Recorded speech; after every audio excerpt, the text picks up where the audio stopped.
यथार्थ हॉस्पिटल्स पे आज हम डिस्कशन करेंगे Q3 का कौन एनालिसिस करेंगे कंपनी का। रिजल्ट कंपनी के काइंड ऑफ मिक्स रहे थे। टॉप लाइन का ग्रोथ काफी अच्छा था, 30% से ज्यादा का ग्रोथ था। एंड जब से आप देखोगे कंपनी लिस्ट हुई है, हार्डली कोई भी ऐसा एक हमने क्वार्टर देखा है जहां पे एक एवरेज परफॉर्मेंस कंपनी की आई हो। अदरवाइज हर एक क्वार्टर में कंसिस्टेंटली 25-30% के ग्रोथ को कंपनी ने मेंटेन रखा है। हमने बहुत सारी कंपनी डिस्कस करी है जिनका बेस एक बार जब हाई बन जाता है तो ग्रोथ में थोड़ा सा स्लो डाउन आता है, बट यथार्थ उस पार्ट पे कंसिस्टेंटली काफी अच्छा परफॉर्म कर रहे हैं। ऑफ कोर्स इनके मार्जिन्स पे, प्रॉफिट पे इम्पैक्ट पड़ा है क्योंकि इन्होंने एक्विजिशंस वगैरह करी है, सो उससे बिट्टा भी कम हुआ है, पैट का ग्रोथ भी काफी स्लो हुआ है, लेकिन टॉप लाइन के पार्ट पे कंपनी काफी अच्छा परफॉर्म कर रही है। इनकम टैक्स का जो इशू था वो भी थोड़ा हमने डिस्कस किया था इनके रिजल्ट के साथ में। अब देखेंगे कि कॉन कॉल में मैनेजमेंट कैसा कमेंट्री दे रहे हैं आने वाले क्वार्टर्स के लिए, एंड ओवरऑल ऑपरेशनल्स पे, फाइनेंशियल्स पे कैसा इंपैक्ट रह सकता है कंपनी के। इनका ग्रोथ वगैरह अगर हम देखें तो अगेन मैनेजमेंट का कहना है कि 30% की ग्रोथ को हमने वाई लेवल पे फिर से सरपास किया थर्ड क्वार्टर के अंदर। इबिट्टा में 9 मंथ्स में सिर्फ 20% का ग्रोथ है, और अगर आप मार्जिन्स भी देखोगे कंपनी के तो लास्ट ईयर इनके 27-28% के इबिट्टा मार्जिन्स होते थे। इस पूरे तीनों क्वार्टर्स में Q1, Q2, Q3 में 24 से 25% के बीच में कंपनी के मार्जिन्स हुए हैं। बिकॉज जो ग्रेटर फरीदाबाद हॉस्पिटल कंपनी ने एक्वायर किया था वो मई के मिड में इनका स्टार्ट हुआ, ऑपरेशनलाइज हुआ, एंड हार्डली अभी 1-2 क्वार्टर ही हुए हैं उसको पूरा बिजनेस डेवलप करते हुए। सो उसका यूटिलाइजेशन लेवल अभी लो है, जिसकी वजह से इनके एक्सपेंसेस वगैरह इंक्रीज हो गए और मार्जिन को वो थोड़ा सा ड्रैग कर रहा है। इसीलिए आप देखोगे पैट में भी कुछ बहुत अच्छी ग्रोथ नहीं है। इस क्वार्टर में सिर्फ 3% की ग्रोथ है। Q2 में भी हमने देखा था हार्डली 10% का ग्रोथ था। सो मार्जिन्स पे और पैट पे प्रेशर है कंपनी के, बट ऑफकोर्स टॉप लाइन में अच्छी ग्रोथ देखने को मिली है। देन आरपोप में भी अच्छा ग्रोथ है, 10% का ग्रोथ है कंपनी के आरपोप के अंदर, average revenue per occupied bed.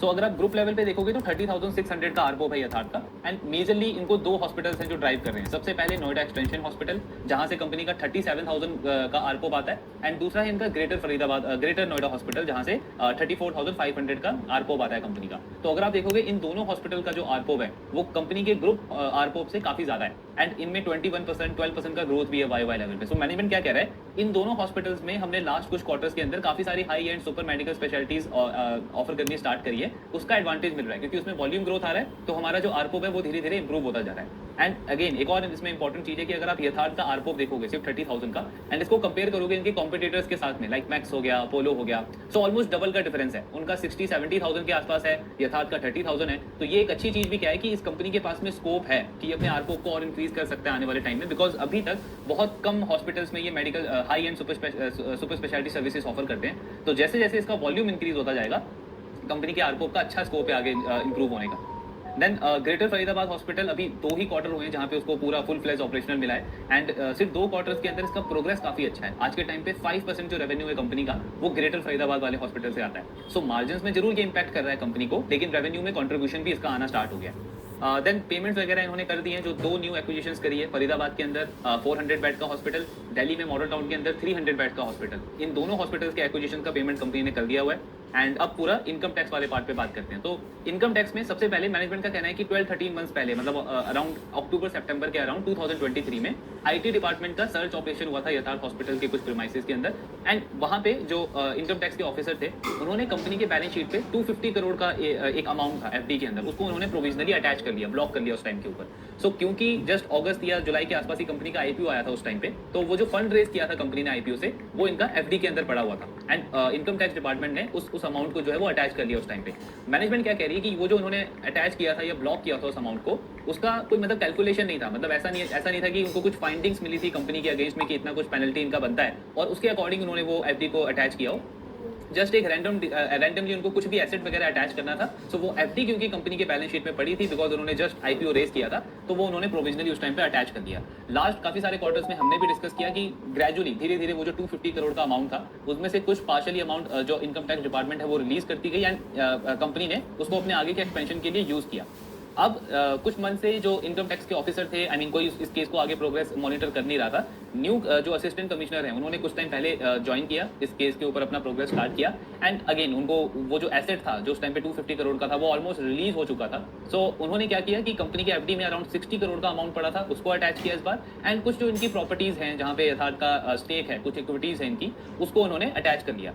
सो ये भी डिसीजन सेम, आई मीन कुछ ऐसा कैलकुलेशन के थ्रू या कुछ ऐसा फाइंडिंग मिला हो उसके बेसिस पे नहीं है, जस्ट उनको कुछ एसेट्स वगैरह अटैच करने थे, तो ये प्रॉपर्टीज उन्होंने अटैच करी है और 60 करोड़ का एफडी जो है कंपनी का उसको इन्होंने अटैच करा है। तो मैनेजमेंट क्या कह रहा है कि इनकम टैक्स डिपार्टमेंट की तरफ से सबसे पॉजिटिव चीज़ ये है कि हमको अश्योर किया गया है कि पूरा जो केस होता है इंडिया में कोई भी इनकम टैक्स का वो 2 ईयर्स के अंदर कंप्लीट होता है। हमारा जो केस है उसको 1.5 ईयर ऑलमोस्ट हो चुका है एंड पूरा अश्योरेंस हमको दिया गया उनकी तरफ से कि इस कैलेंडर ईयर के एंड तक 2025 के एंड तक जो भी ये मैटर है इनकम टैक्स का ये हमारा रिजॉल्व हो जाएगा। सबसे पहला पार्ट। दूसरा पार्ट जो यथार्थ अगर चाहे कंपनी अगर चाहे तो आज के टाइम पे कुछ बैंक गारंटीज यूज करके अपने उन एसेट्स को रिलीज करवा सकती है, लेकिन मैनेजमेंट का कहना है कि हम ऐसा नहीं करेंगे, ऐसा कोई इंटेंशन नहीं है हमारा करने का। उसका रीजन ये है कि अगेन इनकम टैक्स डिपार्टमेंट की तरफ से ही इनको अश्योर किया गया है कि आपके ये जो एसेट्स हैं, जो प्रॉपर्टीज है या ये जो 60 करोड़ का अमाउंट है, ये हम अगले कुछ वीक्स में या नेक्स्ट कुछ मंथ के अंदर ही इसको रिलीज कर देंगे। तो ये कन्वर्सेशन भी उनकी तरफ से दिया गया, ये कमिटमेंट भी उनकी तरफ से दिया गया। इसीलिए कंपनी कुछ बैंक गारंटी वगैरह यूज करके इसको भी रिलीज करने का अभी कुछ उनका प्लान नहीं है। मैनेजमेंट अपने पार्ट पे कॉन्फिडेंट है कि पूरा मैटर जो है वो कैलेंडर ईयर तक रिजॉल्व हो जाएगा एंड जो हमारे एसेट्स हैं, जो प्रॉपर्टीज हैं, वो भी अगले कुछ वीक्स या कुछ मंथ्स के अंदर वो भी रिलीज कर दी जाएगी। सो इसका इनको पूरा अश्योरेंस है। दूसरा पार्ट, कंपनी कह रही है कि अगर इनकम टैक्स डिपार्टमेंट को एक्चुअली में कुछ प्रॉब्लम होता या कुछ कंपनी के अगेंस्ट में कुछ ऐसा कुछ उनको फाइंडिंग हुआ होता, तो हमने अभी दिसंबर में QIP रेज किया था। सो QIP के टाइम पे पूरा हमने उनके साथ में डिस्कशन किया, उनको बताया कि हमें बिजनेस का आगे एक्सपेंशन प्लान है, ग्रोथ प्लान है, उसके लिए हम QIP फंड रेजिंग कर रहे हैं। बट वहाँ पे कोई ऑब्जेक्शन नहीं दिखाया इनकम टैक्स डिपार्टमेंट ने। इनफैक्ट उनकी तरफ से पूरा सपोर्ट किया गया इस QIP को। एंड जो भी हमने फंड रेज किया QIP के थ्रू, QIP में कंपनी ने 6.23 करोड़ का अमाउंट भी प्रोविजनल ब्लॉक अमाउंट है इनकम टैक्स डिपार्टमेंट की तरफ से, उन्होंने वो 6 करोड़ का अमाउंट रिलीज किया। मुझे रिटायरमेंट के बाद हर को QIP के टाइम पे यूज किया एंड जितना भी फंड इन्होंने QIP से रेज किया उसको कंपनी यूज भी कर चुकी है। उसका काफी ज्यादा पार्ट, मतलब जो 2 हॉस्पिटल्स इन्होंने एक्वायर किए हैं उसका पेमेंट कर दिया है, बैंक का डेट था उसको रीपे कर दिया एंड अभी बाकी का जो पार्ट पेंडिंग है, कुछ जो अमाउंट पेंडिंग है इनके बैलेंस शीट पे, उसको कंपनी आगे और फर्दर यूटिलाइज करेगी। सो मैनेजमेंट क्या कह रही है कि अगर इनकम टैक्स डिपार्टमेंट को कोई भी प्रॉब्लम होता है इन सारी चीजों से, तो पहला नंबर 1 वो हमको QIP करने से ही रोक देते हैं। वो वहीं पे ऑब्जेक्ट करते कि अभी कुछ फाइंडिंग्स वगैरह चल रही है, हम इसमें सपोर्ट नहीं कर सकते कि आप आके QIP रेज करें। दूसरा पार्ट, हमने वो फंड रेज किया तो अगर अगेन उनको कोई इशू होता तो वो QIP वाले फंड को भी अटैच कर सकते थे, प्रोविजनली ब्लॉक कर सकते थे। बट अगेन वहां पे भी ऐसा कोई ऑब्जेक्शन उन्होंने नहीं दिखाया एंड हमने अच्छे से उस फंड को यूज किया और आगे भी फर्दर यूटिलाइज करेंगे। तो ये 2-3 बड़े रीजन है, प्लस उनकी तरफ से खुद हमको अश्योरेंस दिया गया है। तो मैनेजमेंट अपने पार्ट पे काफी अश्योर है कि आने वाले कुछ मंथ्स के अंदर, वीक्स के अंदर ये मैटर पूरा रिजॉल्व हो जाएगा, इनके एसेट्स रिलीज कर दिए जाएंगे and by the end of calendar year again इनका जो भी मैटर है वो सॉर्ट आउट हो जाएगा। सो ये पूरा आप बेसिकली बोल सकते हो कि अपडेट है इनके इनकम टैक्स इशू के ऊपर। नाउ बिजनेस की अगर हम बात करें तो नोएडा एक्सटेंशन और ग्रेटर नोएडा जो हॉस्पिटल है, ऑफकोर्स वही इनके आरपोक को मेनली ड्राइव कर रहा है। मैनेजमेंट कह रही है कि 10% ग्रोथ का हमने गाइडेंस दिया है अपने आरपोक के अंदर, इन 9 मंथ्स में 10% का ग्रोथ है और आप आगे भी देखोगे नेक्स्ट 3-4 ईयर्स तक ये 10% का ग्रोथ इसमें कंटिन्यू रहेगा। देन जो इन्होंने एक्विजिशंस करी हैं ग्रेटर फरीदाबाद के बाद जो एक और फरीदाबाद में हॉस्पिटल इन्होंने एक्वायर किया है, सो उसके पीछे का स्ट्रैटेजी क्या है? मैनेजमेंट कह रहा है सेम स्ट्रैटेजी जो हमने नोएडा में फॉलो करी थी। सबसे पहले हमने नोएडा में एंटर किया, फिर ग्रेटर नोएडा गए, उसके बाद नोएडा एक्सटेंशन में गए। आज के टाइम पे सेम स्ट्रैटेजी हम फरीदाबाद के अंदर फॉलो कर रहे हैं। तो लास्ट फाइनेंशियल ईयर में, लास्ट क्वार्टर में इन्होंने ग्रेटर फरीदाबाद में फिडेलिस हॉस्पिटल को एक्वायर किया था। मैनेजमेंट कह रही है कि वहाँ की मार्केट की, उसका रिसर्च, वो सारा कुछ अच्छा अंडरस्टैंडिंग है हमको आज के टाइम पे। अब ये जो फरीदाबाद हॉस्पिटल है वो उसके अराउंड 10 to 15 किलोमीटर के डिस्टेंस में है। सो हमको एक अच्छा एडवांटेज मिलेगा कि अपनी एक्सपीरियंस, अपना जो हमारा पास्ट का एक्सपीरियंस है उसको हम लेवरेज कर सकते हैं एंड यहाँ पे एक लीडिंग पोजीशन बनाएंगे। सेम जैसे इन्होंने नोएडा के अंदर सबसे बड़ा हॉस्पिटल चेन यथार्थ का है, सेम चीज कंपनी रेप्लिकेट करने को देख रही है फरीदाबाद के अंदर। दूसरा जो एक्विजिशन है दिल्ली के अंदर, कंपनी कह रही है कि मॉडल टाउन एक हाई सोसाइटी एरिया है, हाई इनकम एरिया है। सो एक हमारे पास ऑप्शन मिलेगा कि अपना एक अच्छा पोजीशन वहाँ पे बिल्ड कर सकते हैं और इसके साथ में दिल्ली में हमारी एंट्री भी हो जाएगी। दोनों हॉस्पिटल्स आपके 1 अप्रैल से स्टार्ट हो जाएंगे, यानी first day of next financial year. और जनरली इनका कहना है कि हमारे हॉस्पिटल्स का जो ब्रेक इवन है वो 18 मंथ से 2 ईयर्स तक होता है, यानी 1.5 साल से 2 साल का टाइम लगता है ब्रेक इवन करने में, और 4 से 5 ईयर का टाइम लगता है उसका पूरा पे बैक, मतलब पे बैक पीरियड 4 to 5 ईयर का होता है। सो थोड़ा थोड़ा बोल सकते हो जैसे रिटेल ज्वेलरी कंपनीज का होता है, उनका भी यही 1.5 से 2 साल का टाइम होता है ब्रेक इवन का, देन 4 ईयर्स होता है उनको पे बैक का। तो थोड़ा थोड़ा इनका भी उसी तरीके का ये पूरा रेशियो वगैरह बोल सकते हो। देन ग्रेटर फरीदाबाद वाला जो हॉस्पिटल है उसका प्रोग्रेस काफी अच्छा रहा है। मैनेजमेंट कह रही है स्पेसिफिकली 4th क्वार्टर जब से स्टार्ट हुआ है, सो तब से काफी सारे जो क्रिटिकल एम्पैनलमेंट्स थे गवर्नमेंट की तरफ से वो हमने कर दिए हैं। रिसेंटली NABH का इंस्पेक्शन भी हुआ था, वो भी हो चुका है और अभी काफी अच्छा उसमें प्रोग्रेस चल रहा है, अच्छी ग्रोथ आ रही है ग्रेटर फरीदाबाद वाले हॉस्पिटल से। देन इसके बाद QIP मनी का यूटिलाइजेशन कहाँ पे होगा? तो सबसे पहले जो पेमेंट इनको करना था एक्विजिशन का वो कंपनी कर चुकी है, डेट रीपे करना था वो भी कंपनी कर चुकी है। आगे अब कंपनी कहाँ पे इसको इन्वेस्ट करेगी? इन दोनों हॉस्पिटल्स में जो इनको मेडिकल इक्विपमेंट्स परचेज करने होंगे, कुछ रोबोटिक्स वगैरह कुछ वहाँ पे इंस्टॉल करना होगा, उन सारी चीज़ों पे कंपनी इन्वेस्ट करेगी। एंड बाकी का जो पेंडिंग अमाउंट होगा वो कंपनी जनरल कॉर्पोरेट पर्पसेस के लिए यूज करेगी, बिकॉज इनका गाइडेंस है कि हर एक फाइनेंशियल ईयर में कंपनी 1 या 2 हॉस्पिटल मिनिमम एक्वायर करेगी। लास्ट फाइनेंशियल ईयर में 2 इन्होंने कर लिया है, तो वही इनका टारगेट रहेगा कि कमिंग फाइनेंशियल ईयर में FY26 में अगर इनको अपॉर्चुनिटी दिखेगा सो अगेन फर्दर एक्विजिशन के लिए कंपनी बाकी का पेंडिंग अमाउंट यूज करेगी। प्लस इसके साथ में अगर आप देखोगे तो इनका गाइडेंस है कि जो इंटरनल हॉस्पिटल्स हैं इनके नोएडा एक्सटेंशन और ग्रेटर नोएडा, वहां पे भी कंपनी ऑलमोस्ट 1500 बेड्स और ऐड कर रही है बाय द एंड ऑफ 2027 तक इनका प्लान है। सो कुछ जो पार्ट है इस फंड का वो कंपनी इंटरनल एक्सपेंशन के लिए भी यूज करेगी।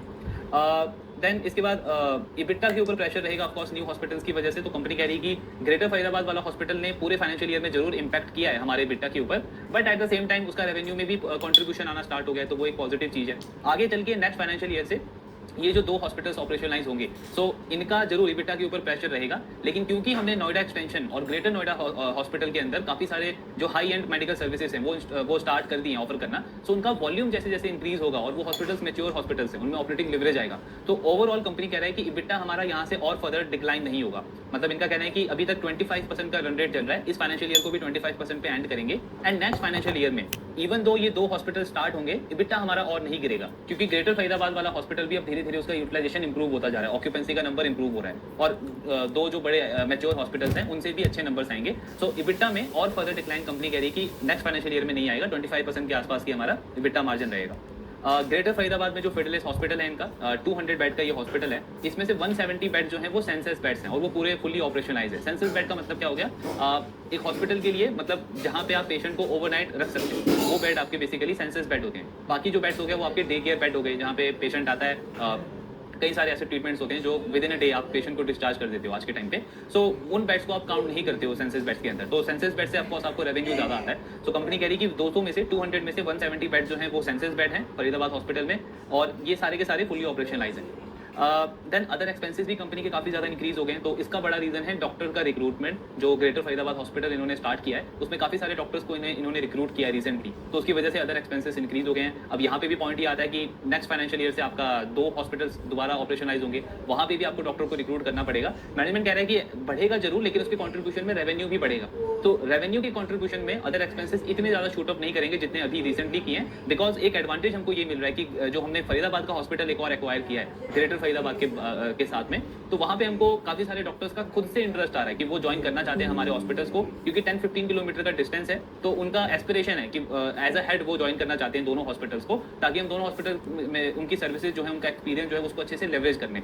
सो कंपनी कह रही है कि अदर एक्सपेंसेस इंक्रीज होंगे, लेकिन as a percentage of revenue यहाँ से हार्डली 1% या 1.5% इंक्रीज होगा, कोई बहुत ज़्यादा सिग्निफिकेंट इंक्रीज जो है करंट लेवल से और कंपनी एक्सपेक्ट नहीं कर रही है इसके अंदर। दिल्ली के अंदर कैसी स्ट्रैटेजी रहेगी, तो कंपनी कह रही है कि क्योंकि वही एक high society high income area है मॉडल टाउन का, तो इसमें हमारा फोकस रहेगा कि हाई स्किल डॉक्टर्स को हम रिक्रूट करें। सारे high and medical services company यहाँ पे ऑफर करेगी डे 1 से, तो इसमें आरपो वगैरह भी अच्छा आएगा, प्लस एम्पैनलमेंट वगैरह जो है गवर्नमेंट के साथ में जो हॉस्पिटल्स का होता है, तो कंपनी कह रही है कि जनरली 6 मंथ्स का टाइम लगता है उन सारी चीज़ों में, लेकिन क्योंकि ये हॉस्पिटल सिर्फ 3-4 मंथ्स तक ही क्लोज रहा है, तो इसमें पेपर वर्क काफ़ी हद तक हो चुका है, तो इसका जो रैंप अप है वो भी काफ़ी फास्ट होगा आने वाले टाइम में। डेप्रिसिएशन का भी गाइडेंस दिया है कंपनी ने, तो अगर आप इनका डेप्रिसिएशन कॉस्ट देखोगे तो आई थिंक वाई लेवल पे डबल हो गया। 7-8 करोड़ का डेप्रिसिएशन था लास्ट ईयर 3rd क्वार्टर में, इस क्वार्टर में 17-18 करोड़ का डेप्रिसिएशन आया कंपनी का। मैनेजमेंट कह रही है जैसे जैसे बेड्स ऐड होते जा रहे हैं वैसे वैसे आपका डेप्रिसिएशन इंक्रीज होता जा रहा है, लेकिन ये यहाँ से और ज़्यादा नहीं इंक्रीज होगा। 17 करोड़ का ही इन्होंने गाइडेंस दिया है कि क्वार्टरली रन रेट जो है डेप्रिसिएशन का वो 17 करोड़ ही रहेगा। अब एक बहुत इंटरेस्टिंग कैलकुलेशन अगर आप यहाँ पे करोगे जिससे हमको समझ में आएगा कि इनके पैट में पीबीटी में कैसा इंपैक्ट पड़ेगा। सो इनका 4th क्वार्टर में लास्ट ईयर 4th क्वार्टर में जो रेवेन्यू था वो 178 करोड़ था। अब मैनेजमेंट का गाइडेंस है कि 30% का ग्रोथ ये कॉन्फिडेंट है मेंटेन रहेगा आगे चल के। सो ये जो करंट क्वार्टर आपका चल रहा है 4th क्वार्टर, अगर इसमें कंपनी 30% का ग्रोथ दिखाती है तो 178 करोड़ के ऊपर 30% का ग्रोथ आपका जो रेवेन्यू बन जाता है वो 230 से 235 करोड़ के रेंज में बन जाता है। EBITDA का गाइडेंस कितना दिया इन्होंने 25% का, तो 230 करोड़ के ऊपर अगर 25% का EBITDA आता है कंपनी का, तो अराउंड इनका जो ऑपरेटिंग प्रॉफिट है या जो EBITDA का नंबर है वो 56-57 करोड़ के रेंज में आएगा। देन कंपनी के ऊपर कोई डेट नहीं है, डेट ये रीपे कर चुके हैं, हार्डली 1-2 करोड़ का इंटरेस्ट कॉस्ट आता है इनका, और उसके साथ में अगर आप ये डेप्रिसिएशन कॉस्ट को सब्ट्रैक्ट करोगे, माइनस करोगे, तो आपका जो पीबीटी है या फिर आपका जो पैट है उसमें आपको दिखेगा कि वाई लेवल पे अगेन 4th क्वार्टर में कुछ खास ग्रोथ नहीं दिखेगा कंपनी का। पीबीटी तो बिल्कुल फ्लैट रहेगा, पैट में थोड़ा सा डिक्लाइन देखने को मिल सकता है, because last year 4th quarter में इनका जो टैक्स एक्सपेंस था वो 13% था। अभी पिछले 3 क्वार्टर से जो कंपनी का टैक्स एक्सपेंस है वो 24 से 26% के रेंज में है। सो पीबीटी में हमको बिल्कुल फ्लैट दिखेगा, एंड पैट के लेवल पे या ईपीएस के लेवल पे अगर हम देखें तो एक्सपेक्टेशन है वो भी देखने को मिल सकता है कंपनी से 4th क्वार्टर के अंदर। सो क्योंकि कंपनी एक्सपैंड करता जा रहा है, बेड्स ऐड कर रहे हैं, डॉक्टर्स का रिक्रूटमेंट चल रहा है, लोअर यूटिलाइजेशन है, तो ये सारी चीजें कंपनी के EBITDA को भी प्रेशराइज कर रहे हैं, डेप्रिसिएशन कॉस्ट इंक्रीज हो रहा है और ओवरऑल पैट के ऊपर प्रेशर आ रहा है कंपनी का। तो आप ये मान के चल सकते हो कि एटलीस्ट 1 से 2 क्वार्टर तक तो कम से कम इनके पैट के ऊपर प्रेशर रहेगा। मतलब बॉटम लाइन में एक बहुत हेल्दी ग्रोथ हम एक्सपेक्ट नहीं कर सकते यथार्थ से, एटलीस्ट अगले 2 क्वार्टर तक। देन इसके बाद पेयर मिक्स पे कैसा गाइडेंस है? सो लास्ट ईयर ही इन्होंने गाइडेंस दिया था कि पेयर मिक्स जो है, मतलब गवर्नमेंट से जो इनको बिजनेस आता है, लास्ट ईयर तक 40% आता था, इसको आगे चल के हम इंप्रूव करेंगे। अभी 9 मंथ्स के अंदर इनका जो गवर्नमेंट से बिजनेस है वो 35% हो गया, लास्ट ईयर 40% था। मैनेजमेंट कह रहा है कि हमने इसी चीज को माइंड में रखते हुए नोएडा एक्सटेंशन और ग्रेटर नोएडा हॉस्पिटल्स में वो सारी हाई एंड मेडिकल सर्विसेज देनी स्टार्ट करी है। ऑन्कोलॉजी स्टार्ट हुआ है, आपके ट्रांसप्लांट प्रोग्राम स्टार्ट हुए हैं, लाइक बोन मैरो ट्रांसप्लांट हो गया, किडनी ट्रांसप्लांट हो गया, लीवर ट्रांसप्लांट हो गया, ये सारे हाई एंड मेडिकल सर्विसेज हैं।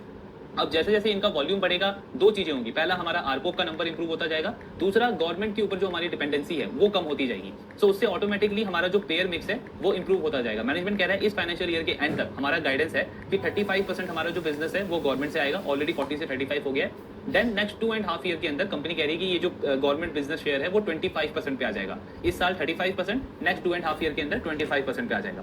देन रिसीवेबल वाला पार्ट अगर आप देखोगे, सो लास्ट 9 मंथ्स में रेवेन्यू में ग्रोथ अच्छी है यथार्थ की, लेकिन उसके बाद भी रिसीवेबल का नंबर इतना ज्यादा इंक्रीज नहीं हुआ है। 270 करोड़ का रिसीवेबल है कंपनी का, और रिसीवेबल डेज अगर आप देखोगे तो वो 110 डेज के आसपास है। मैनेजमेंट कह रहा है कि इस साल तो 110 के आसपास ही हम इसको एंड करेंगे। देन नेक्स्ट 2.5 ईयर्स के अंदर रिसीवेबल डेज भी हमारा इंप्रूव होकर के 75 से 80 डेज के आसपास आ जाएगा। क्यों? अगेन उसका भी सबसे बड़ा मेन रीजन है कि जो आपका बिजनेस है उसका कंट्रीब्यूशन कम होता जाएगा, 35 से 25% होगा। दूसरा, कंपनी ने क्या किया है, इंटरनली इन्होंने टीम बिल्ड करी है जो इनके CFO जिनको लीड कर रहे हैं। सो वो काफी सारे एजेंसीज के साथ में कॉन्टैक्ट्स में हैं जो इनको हेल्प कर रहा है कि गवर्नमेंट से इनका जो रिसीवेबल है वो क्वार्टर आफ्टर क्वार्टर कम होता जा रहा है। प्लस कुछ जो प्राइवेट इंश्योरेंस कंपनी के पास में भी इनका जो रिसीवेबल अमाउंट पड़ा हुआ है वहां से भी अच्छी रिकवरी आ रही है। सो इस वाले पार्ट पे मैनेजमेंट काफी कॉन्फिडेंट है कि नेक्स्ट 2.5 ईयर के अंदर एक तो गवर्नमेंट से डिपेंडेंसी काफी कम हो जाएगी, सिर्फ 25% हो जाएगा। दूसरा, रिसीवेबल नंबर भी हमारा 110 से 75 to 80 डेज हो जाएगा। तो ये काफी अच्छा गाइडेंस दिया है इन्होंने। मैनेजमेंट कह रहा है कि पहले क्या होता था, हमको जब नया हॉस्पिटल हम ओपन करते थे तो गवर्नमेंट के ऊपर बहुत ज्यादा डिपेंडेंट होना पड़ता था हमको, लेकिन आज के टाइम पे क्योंकि काफी सारी जो वही हाई एंड सर्विसेज है वो हम ऑफर करने लग गए हैं, तो जो नए हॉस्पिटल्स हैं हमारे, जैसे ग्रेटर फरीदाबाद का हॉस्पिटल है, 2 हॉस्पिटल अभी नेक्स्ट फाइनेंशियल ईयर में आएंगे, तो हमारा जो डिपेंडेंसी है गवर्नमेंट बिजनेस के ऊपर न्यू हॉस्पिटल्स में वो सिर्फ 15% रहेगा। तो ये बड़ा लीवर है जो हमारे ओवरऑल पेयर मिक्स को इंप्रूव करेगा आगे चल के। देन रेवेन्यू ग्रोथ का गाइडेंस इन्होंने सेम रखा है, 30% मैनेजमेंट कह रही है कि लास्ट काफी सारे क्वार्टर से हम करते आ रहे हैं वाई लेवल पे। आगे भी हमारा कॉन्फिडेंट है कि 30% का ग्रोथ हमारा कंटिन्यू रहेगा आने वाले क्वार्टर्स के अंदर भी। देन ये जो 2 हॉस्पिटल्स कंपनी के आने वाले हैं दिल्ली में और फरीदाबाद में, इनमें सेंसस बेड्स का जो रेशियो है वो 90% रहेगा। मतलब 90% जो बेड्स हैं इनमें वो सेंसस बेड्स रहेंगे, क्योंकि डे 1 से कंपनी कह रही है कि इन दोनों हॉस्पिटल्स में जितनी भी हाई एंड मेडिकल सर्विसेज होती है वो सब हम डे 1 से स्टार्ट करेंगे। सो इनका जो रैंप अप है वो भी काफी फास्ट होगा कंपेयर टू ग्रेटर फरीदाबाद का हॉस्पिटल। कंपनी कह रही है कि इसका आरपो भी अगर आप देखोगे तो अपवर्ड्स ऑफ 35,000 रहेगा, यानी ये दोनों हॉस्पिटल कंपनी के लिए आरपो एक्रेटिव रहेंगे। तो ये भी एक पॉजिटिव गाइडेंस इन्होंने दिया है। बाकी जनवरी के ऊपर मैनेजमेंट का कहना है कि दिसंबर जो है वो सबसे वीक मंथ होता है पर्टिकुलरली हमारा, क्योंकि उसमें फॉग वगैरह होता है, स्कूल्स वगैरह बंद होते हैं, तो काफी सारे ओपीडी के केसेस भी कम आते हैं। जनवरी का स्टार्ट काफी अच्छा हुआ है एंड काफी सारे जो क्रिटिकल पेशेंट्स होते हैं जो थोड़ा सा डिले करते हैं अपने ट्रीटमेंट को Q3 के अराउंड, क्योंकि फेस्टिव सीजन होता है, फिर आपका विंटर सीजन जस्ट स्टार्ट हुआ होता है, वो भी 4th क्वार्टर में भी उनका फुटफॉल आना स्टार्ट हो जाता है। तो मैनेजमेंट कह रही है कि 4th क्वार्टर को लेकर के हम कॉन्फिडेंट है कि एक अच्छा स्टार्ट हुआ है एंड एक अच्छे नोट पे जनरली जो हमारा सबसे बेस्ट हो वैसा क्वार्टर ये वाला हमारा रहेगा इस बात में। तो ये पूरा कॉन कॉल वाला पार्ट था यथार्थ हॉस्पिटल का। रिजल्ट ऑफ कोर्स थोड़े से मिक्स जरूर है। सबसे बड़ा पॉजिटिव है कि टॉप लाइन की ग्रोथ को लेकर के मैनेजमेंट कॉन्फिडेंट है। 30% का ग्रोथ इनका कहना है कि कंटिन्यू रहेगा आने वाले क्वार्टर्स में भी। आई मीन हमने इसी क्वार्टर में बहुत सारे बिजनेसेस को डिस्कस किया जहां पे बहुत सारे रीजंस की वजह से, कहीं पे गवर्नमेंट का केपेक्स कम हुआ, कहीं पे डिमांड स्लो हो गई, कहीं पे इन्फ्लेशन का प्रेशर आया, काफी सारे रीजंस की वजह से बिजनेसेस का ग्रोथ घटा है। यथार्थ हॉस्पिटल उस वाले पार्ट पे अगर हम देखें तो बहुत आउटस्टैंडिंग परफॉर्मेंस है। हर एक क्वार्टर में 25-30% का ग्रोथ इन्होंने मेंटेन रखा है। आपको पूरे हॉस्पिटल सेक्टर में हार्डली कुछ ऐसे 2-3 प्लेयर्स मिलेंगे जो इसके आसपास के रेंज पे ग्रो कर रहे हैं कंसिस्टेंटली, तो उस पार्ट पे तो कंपनी अच्छा परफॉर्म कर रही है। 2 इश्यूज है मेजरली। सबसे पहला प्रॉफिटेबिलिटी वाले पार्ट के ऊपर। सो हमने देखा कि मार्जिन में इनका डिक्लाइन हुआ है और ये 25% का EBITDA कंटिन्यू रहेगा कंपनी का नेक्स्ट फाइनेंशियल ईयर के अंदर भी। डेप्रिसिएशन कॉस्ट 17 करोड़ के आसपास रहेगा, तो आप लेके चल सकते हो कि एटलीस्ट 2 क्वार्टर तक तो बॉटम लाइन में कुछ खास ग्रोथ नहीं आई, तो वो देखना पड़ेगा कि उसमें कैसा प्रोग्रेस रहता है इनका।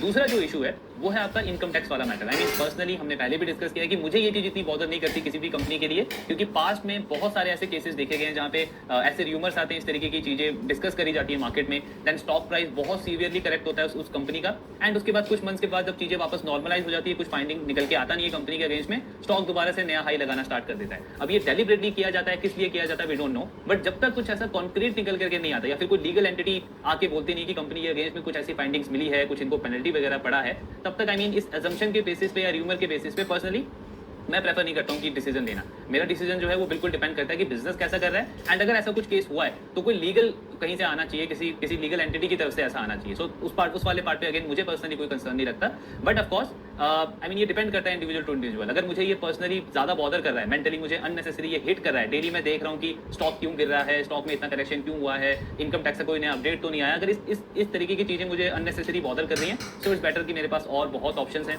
आई मीन अगर आप देखोगे तो 1000 ऑफ कंपनीज हैं अभी भी स्टॉक मार्केट के अंदर जहाँ पे ग्रोथ अच्छी है, गाइडेंस अच्छी है, और इस करेक्शन की वजह से उनका वैल्यूएशन भी बहुत लिक्विडेटिव हो गया है। सो उन पे फोकस किया जा सकता है। अननेसेसरी अगर मेंटली ज्यादा हिट करता है तो ऐसे स्टॉक्स में अवॉइड करना बेटर है। बट मुझे पर्सनली ऑफकोर्स इस तरीके की चीजें हिट नहीं करती अंटिल जब तक कुछ ऐसा निकल करके नहीं आता। सो इट्स बेटर कि उस पर ट्रैक करते रहे। बाकी हाँ, बिजनेस वाइज अगर आप देखोगे तो टॉप लाइन में कोई प्रॉब्लम नहीं है, 28-29 का इनका पी मल्टीपल चल रहा है और टॉप लाइन का ग्रोथ 30-31% है। बट यस, बॉटम लाइन पे आपको वो प्रेशर दिखेगा एटलीस्ट अगले 2-3 क्वार्टर तक। बॉटम लाइन में आप कुछ खास ग्रोथ एक्सपेक्ट नहीं कर सकते इस कंपनी से, लेकिन ट्रैक करने लायक तो बिल्कुल है। आई मीन हॉस्पिटल सेक्टर में हार्डली आपको ऐसी कंपनी दिखेगी जो कंसिस्टेंटली स्पेस से ग्रो कर रही हो। तो उस वाले पार्ट पे यथार्थ बहुत अच्छा लगता है। ट्रैकिंग इसका कंटिन्यू रखेंगे, देखते हैं आने वाले क्वार्टर्स में कैसा परफॉर्मेंस आता है कंपनी का। आपके जो भी डाउट्स है आपको शेयर करते रहिए। Thank you very much.